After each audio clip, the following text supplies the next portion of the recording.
Jadi negara awak pun mau cari sama je orang menendang. 5 kapeh je 5 sariang, katigo je 5 lunggo, makin kateh kemungkin sariang entah kawaan yang katigo.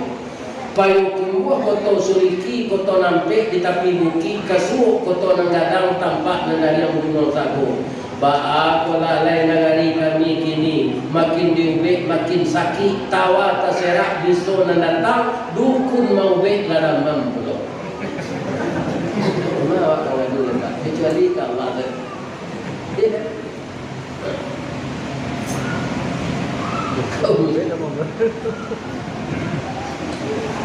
Jadi inti hijrah itu pindah kepada yang kurang baik ke yang lebih baik. Kalau kita baca hadis Nabi, al-hijrah